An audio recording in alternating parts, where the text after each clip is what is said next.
Everybody's here. And kakwento ko lang yung ginawa naming bigla ang alis. No? Ayan. Biyahe kami mula Taytay hanggang Infanta. Of course, napakagandang sunset from Pililla. How beautiful is that? May dumadaan pang antin. Mga nag-overtake na motorsiklo. Hindi naman maiiwasan yan, syempre. And yun nga, since hapon na kami umalis, inabutan na rin kami ng gabi sa daan. Sa daan na yan, wala naman kami ginawa kundi yun nga, magkwentuhan lang.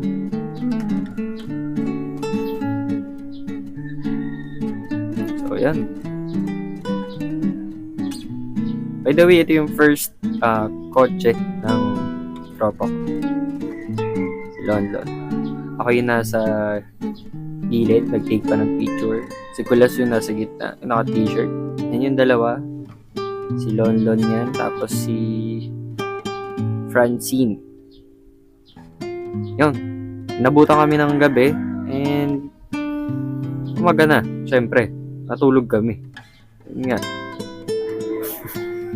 Na-enjoy namin yung beach. The view. As you can see, that's Infanta, Quezon. Our travel is so beautiful. Diba? Pagkatapos nun, yan, konting inuman, kwentuhan, at nag-isip bata, syempre, gumawa kami ng sandcastle. Actually lang gumawa lang yan ang napakasipag kasi Kulas.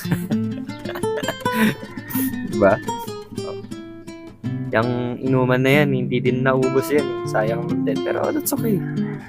Napaka-solid kasama tong mga to.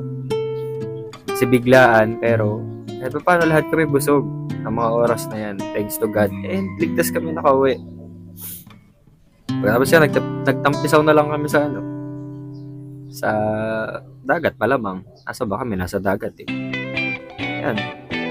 Tapos doon, magtampisaw, umuwi na kami. And gusto ko lang ipakita sa inyo ang mountain ranges ng Tanay.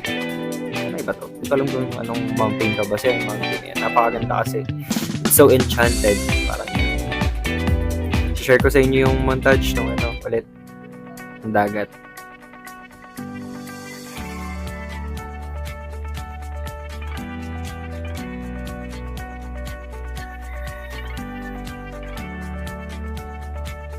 O, yun lang.